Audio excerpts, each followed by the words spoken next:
In the summer of 1940, the Axis powers seemed unstoppable. Germany had conquered much of Europe, and Italy, under the fascist rule of Benito Mussolini, sought to expand its empire. Mussolini's ambitions led him to target British-controlled Egypt, with the ultimate prize being the Suez Canal, a vital artery for the British Empire's supply routes to Asia and the Middle East. Confident in a swift victory, Mussolini ordered the invasion of Egypt from the Italian colony of Libya. However, the reality of the situation soon revealed the flaws in Mussolini's grand plan.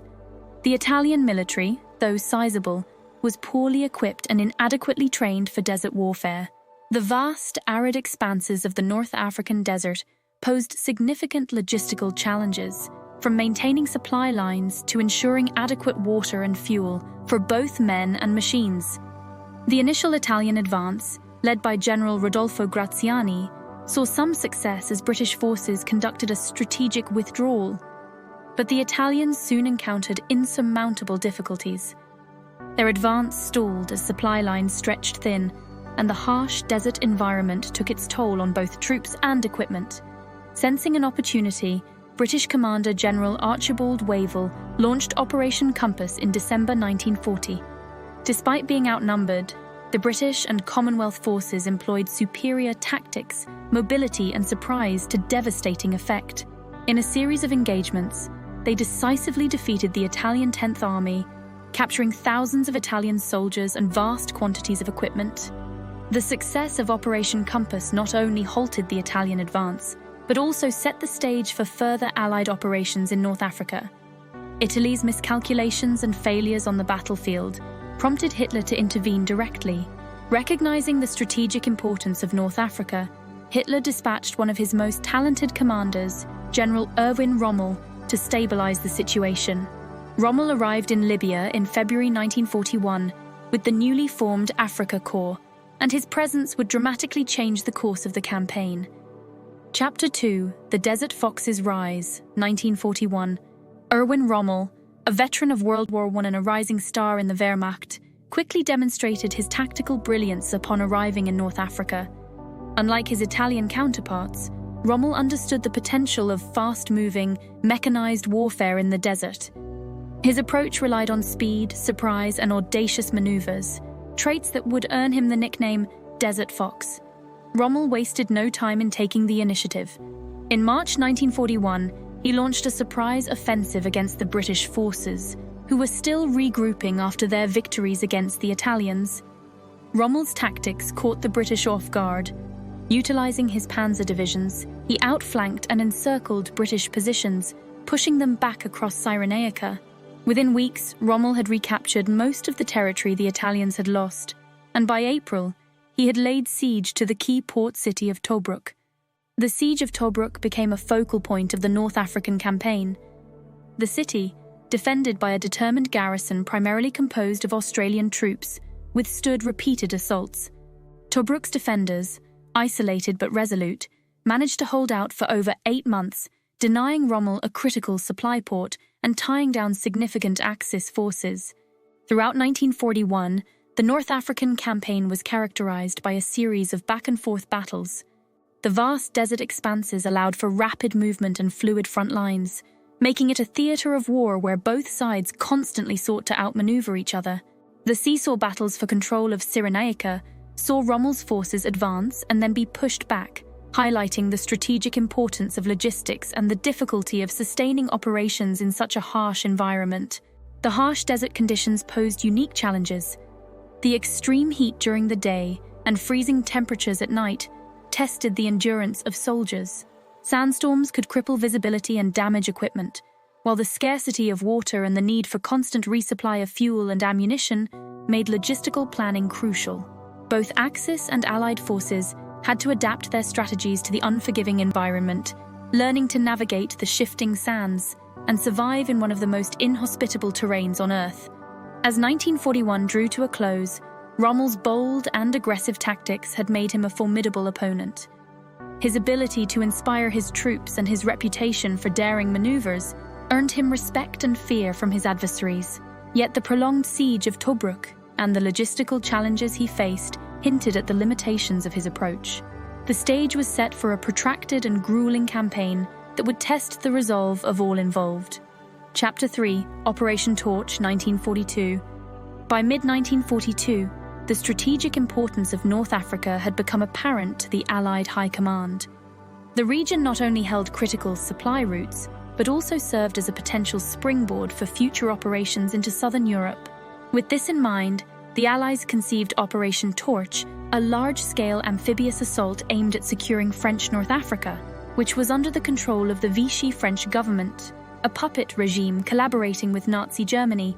On November 8, 1942, American and British forces launched Operation Torch, landing at multiple points along the Moroccan and Algerian coasts. The landings were met with varied resistance from Vichy French forces, who were torn between loyalty to the Vichy regime and sympathy for the Allies. Diplomatic efforts, combined with military pressure, led many French units to cease resistance or switch sides, allowing the Allies to secure key ports and airfields relatively quickly. Operation Torch marked a significant escalation in the North African campaign.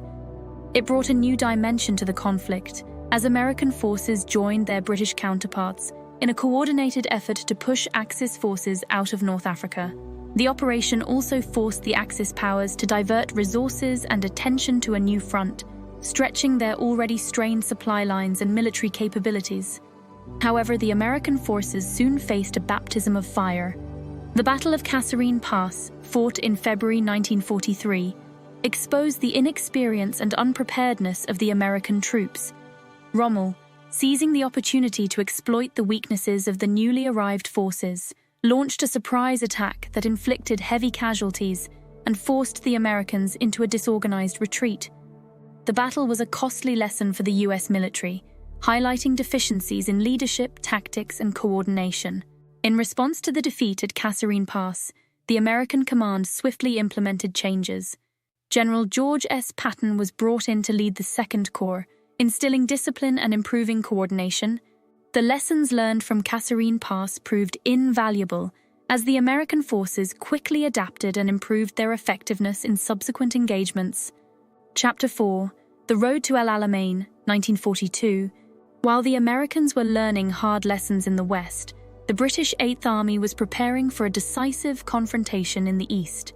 General Bernard Montgomery, known for his meticulous planning and unyielding determination, took command of the Eighth Army in August 1942. Montgomery's leadership brought a renewed sense of purpose and discipline to the British forces. Rommel, though a brilliant tactician, was increasingly hampered by logistical challenges. The Allies had intensified their efforts to interdict Axis supply lines, targeting convoys and depots that were critical to sustaining Rommel's forces.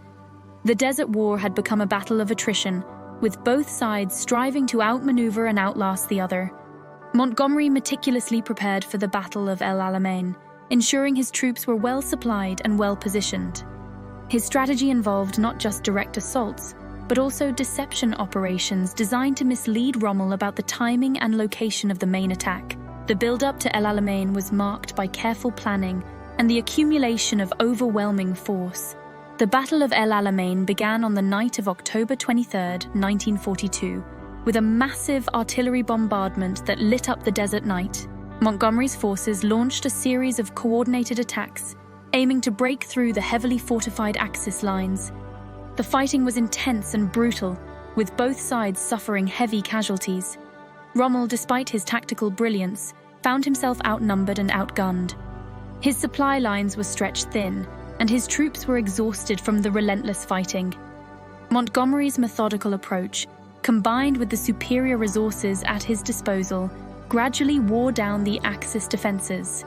The breakthrough came as Allied forces breached the Axis lines at key points, including Kidney Ridge and Tel El Akakir.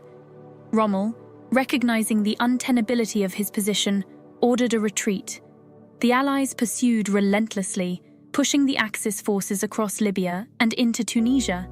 The victory at El Alamein marked a turning point in the North African campaign, shifting the balance of power in favor of the Allies. The fall of Tobruk in November 1942, after nearly 8 months of siege, further weakened Rommel's position. The capture of this strategic port allowed the Allies to establish a more secure supply line, reinforcing their advances and consolidating their gains. With the momentum firmly on their side, the Allies continued their pursuit, aiming to link up with the forces from Operation Torch advancing from the west. The stage was set for the final phase of the North African campaign, as the Axis forces, now on the defensive, prepared to make their last stand in Tunisia. Chapter 5, El Alamein, the Turning Point, 1942. The Battle of El Alamein, fought between October 23rd and November 11th, 1942, stands as one of the most significant turning points in World War II. The Allied forces, under General Bernard Montgomery, faced off against the formidable Afrika Korps led by Erwin Rommel. Montgomery, known for his meticulous and methodical planning, devised a comprehensive strategy to break through the Axis defences and achieve a decisive victory. Montgomery's plan began with a massive artillery bombardment on the night of October 23rd, intended to soften the Axis defences and create confusion. This dogfight in the dark saw the desert sky lit up with explosions as over 1,000 artillery pieces unleashed their fury. The bombardment was followed by infantry and armoured units advancing on multiple fronts, aiming to exploit any weaknesses in the Axis lines. The initial phase of the battle saw intense fighting, with both sides sustaining heavy casualties. The Allies focused their efforts on several key points, including Kidney Ridge and Tel El Akakir, where the fighting was particularly brutal. Montgomery's strategy involved not only direct assaults, but also deceptive maneuvers designed to mislead Rommel about the true intentions of the Allied forces. Rommel, despite his tactical brilliance, was severely constrained by his overstretched supply lines and the relentless Allied interdiction efforts. The Afrika Korps was running low on fuel, ammunition, and other essential supplies, making it increasingly difficult to sustain their defensive positions. Rommel himself was battling illness and fatigue, adding to the challenges faced by the Axis forces. As the battle progressed, Montgomery's methodical approach began to pay off. The Allies' superior numbers and resources gradually wore down the Axis defences. The breakthrough came in early November, when Allied forces managed to penetrate the Axis lines at Kidney Ridge, creating a gap that Rommel could not close. This breach forced Rommel to order a retreat, initiating a desperate withdrawal across the desert. The Allied pursuit was relentless, with Montgomery's forces pushing the retreating Axis troops westward across Libya. The victory at El Alamein marked a significant turning point in the North African campaign, as it effectively ended the Axis threat to Egypt and the Suez Canal. It also boosted Allied morale and demonstrated the effectiveness of combined arms operations, where infantry, armour, artillery, and air support worked in concert to achieve a common objective. The fall of Tobruk in November 1942, after nearly 8 months of siege, further weakened the Axis position. The capture of this strategic port allowed the Allies to establish a more secure supply line, reinforcing their advances and consolidating their gains. With the momentum firmly on their side, the Allies continued their pursuit, aiming to link up with the forces from Operation Torch advancing from the west. Chapter 6, Victory in Tunisia, 1943. With Rommel's forces in full retreat, the focus shifted to the final phase of the North African campaign, the Battle for Tunisia. The Allies, now operating with increased coordination and confidence, prepared to launch a series of offensives to drive the Axis forces from their remaining strongholds. This phase of the campaign would be characterized by fierce fighting, as the Axis forces made their last stand in the rugged and varied terrain of Tunisia. In early 1943, the Allies initiated a coordinated effort to push the Axis forces out of Tunisia. The American and British forces, now operating under the unified command of General Dwight D. Eisenhower, launched Operation Vulcan in April 1943. This operation aimed to deliver a decisive blow to the Axis forces, who were now hemmed in on the Tunisian peninsula. The fighting in Tunisia was intense and brutal. The Axis forces, commanded by General Hans-Jürgen von Arnim, put up stiff resistance, utilizing the mountainous terrain to their advantage. However, the Allies, having learned valuable lessons from earlier engagements, were better prepared and more effectively coordinated. The improved tactics, leadership, and logistical support enabled the Allies to press their advantage and steadily advance against the beleaguered Axis forces. The culmination of the Allied efforts came in May 1943, with a series of coordinated attacks that overwhelmed the Axis defenses. The final battles saw heavy casualties on both sides, but the superior numbers and resources of the Allies ultimately prevailed.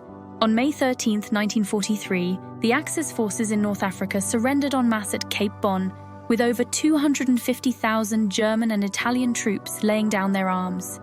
This marked the end of the North African campaign, securing the region for the Allies and paving the way for future operations in southern Europe. The victory in Tunisia was not just a strategic triumph, but also a testament to the resilience and determination of the Allied forces. It demonstrated the effectiveness of combined arms tactics and the importance of logistics and supply lines in modern warfare. The harsh conditions and vast distances of the North African theatre had tested the limits of endurance and ingenuity on both sides, but ultimately the Allies' ability to adapt and innovate proved decisive. The North African campaign also had significant implications for the broader war effort. It provided the Allies with a valuable foothold in the Mediterranean, enabling future operations such as the invasion of Sicily and the Italian mainland.